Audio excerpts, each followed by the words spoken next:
Welcome back to Skull and Bones. In this video, we're going through 8 big mistakes that I believe you are currently still making. And some of you will not see these as mistakes, more like tips and tricks. And with that, I've got to say a massive thank you to Ubisoft for providing me with access to the game. They invited me to tech tests, I got access to the closed beta, then we jumped on the open beta, and now they've given me access to the full game. But not only that, at some point in this video, or should I say some points, there are going to be Xbox Series X keys for this game. Ubisoft provided me with an extra 2 keys, and I believe both of them are for the premium edition, so the £95 big edition of the game. So keep your eyes open throughout the video. I'll put the keys randomly on the screen. At different points in the video, there are 2 of them to collect. So jumping into the mistakes, number 1 is not grabbing resources as you sail past them. If we have a look over here, for an example, there is acacia, and just simply by harvesting this, you're going to get acacia wood, and then you can refine it and turn it into planks, which is going to be really helpful. Over here, you have things like coconut as well. Coconut is going to be really good when you grill it for your stamina regeneration whilst you're sailing. But one of the most helpful at the moment, for me at least, is over here. You are going to have something called Rami, and this is going to be used to craft the rank 5 bombardier, which is a much better ship than the Badar. It has to be fine Rami, so grab this and take it to a refinery. It's a 5-to-1 ratio, so 5 of this will turn into 1 fine, and that's going to be a lot easier than taking down the ships that carry this stuff, because if you're in the Badar, you've got it to like rank 4, rank 5. The ships that carry this are anywhere between rank 7 and rank 10. So it's actually quite difficult to take them down, especially when they're in groups and stuff, so make sure you're gathering all the resources you can as soon as you sail near them. Then mistake number 2 is not scouting every ship that you sail past. If we leave St. Anne and we have a look at some of these ships, some of them can contain treasure maps, but by scouting them, you're going to see the loot you can get off them. So like here, I would get lamb of cloth, fine jute, grilled bread, and silver. But if you're not scouting, you're not knowing what loot's on ships, and you're going to miss out because quite a few of them, especially over in the East Indies, actually have treasure maps on them. Mistake number 3 is selling your commodities for a low price to traders and just selling them all together. This is the buy tab, so you've got cloth and there's clothes here as well. But all the commodities you find as you're playing the game you can sell. You will see red and green arrows. The best time to buy and to sell is when there are green arrows, but ignoring the traders altogether, the best way to deal with your commodities and actually some of the raw materials is to come to the job board. You can find these in the main outposts like St. Anne. And if we interact with this, you are going to see, like, if you steal 15 paintings, you're going to get 3,400 silver. And then there are sinking rogue ships, there's getting cloth, delivering ale, it's going to get you over 1,000. And then as we spoke about in mistake number 1 about grabbing resources and stuff, if you get 50 coconuts, you can sell them for 900. So selling commodities for a low price, and I'm going to say selling them to traders altogether, is a mistake. You're going to get the most amount of silver by coming to the job board. And next up is not taking advantage of the angles on your ship. If I hold down my left trigger, you are going to see there are dotted lines. If I'm aiming here, it's going to use my front weapons. If I aim past here, it will use the side. If we come around to the back, you'll see the dotted line there as well. That's going to use the back weapon. And then this will use the left side. So this dotted line is really important because you might stick your most powerful weapon on the front of your ship, but you're going to deal more damage if, for an example, you have like the ship that you're attacking is at this angle. You can just spin your ship around and use the side cannons.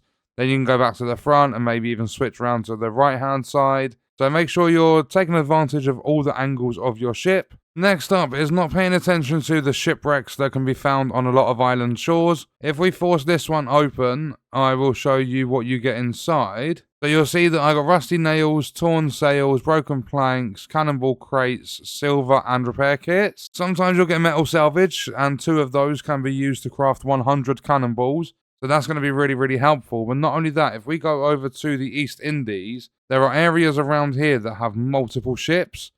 Like just in this area here, there are 6 ships. There's 2 over on this island as well.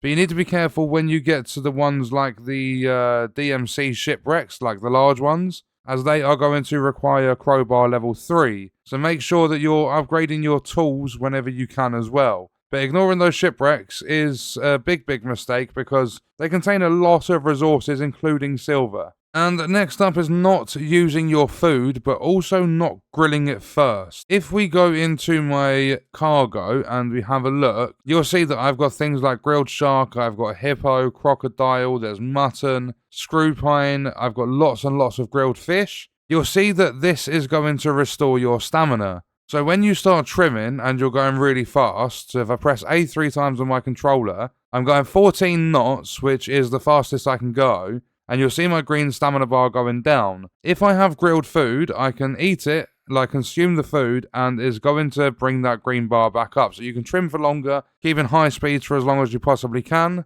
And the best way to do this is if we bring up the wheel, I press X on the controller, and we go to edit. If we go to like the slot, like the quick use slot that I want to use for my food, and we select it, then instead of going, oh, I'm going to use the shark now, and then when it runs out, oh, I'm going to switch over to the hippo. If you come down here, you can see you can do cooked food, you can do raw, and you can do grilled. If you select this grilled food, every time you run out, so for an example, now I'm using the coconuts, I've only got 3 left. When they run out, it's going to automatically switch to the next bit of grilled food you've got available. So it keeps it on a cycle, so you're never running out unless you're completely out of everything. You can do that with repair kits and stuff as well. But when it comes to your food, make sure that you're grilling it. You can use the cooking pots you can find at places like St. Anne. And once it's grilled, it's going to restore a good amount of stamina. It's going to keep you trimming and going as fast as you can for a much longer time. There's nothing but beneficial using your grilled food, putting it on your quick use slots. Next up is not working on your ship. Bigger ships are going to have a higher base rank. So for an example here, the Dhow has a level 1, like a rank 1 start. The Badar has a rank 2, and then even though I've leveled it up, the Padawakang, or however you say it, the Bombardier starts at rank 5.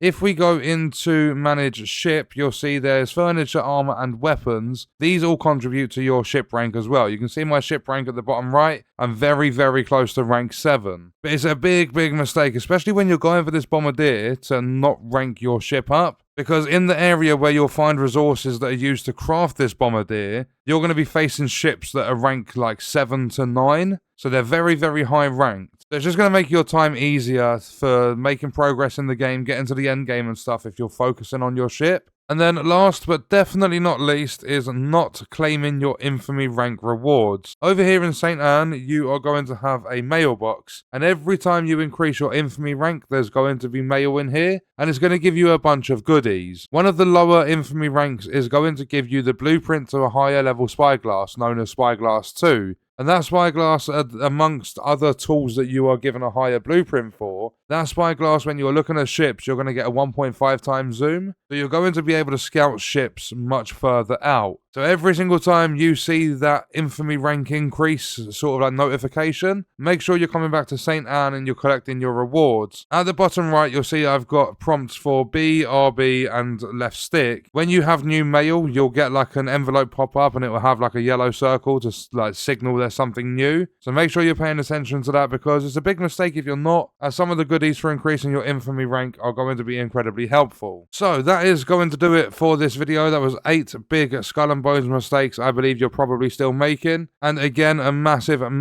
thank you to Ubisoft for not only providing me with a key to play the game, but also for giving me a couple of extra keys to give away to you guys so that you can enjoy the game too. And what we're going to do is leave that video there. Let me know your thoughts and stuff about Skull and Bones in the comments. I will see you guys on the next one. I hope you enjoyed it. I hope it helped you out. Thank you for watching.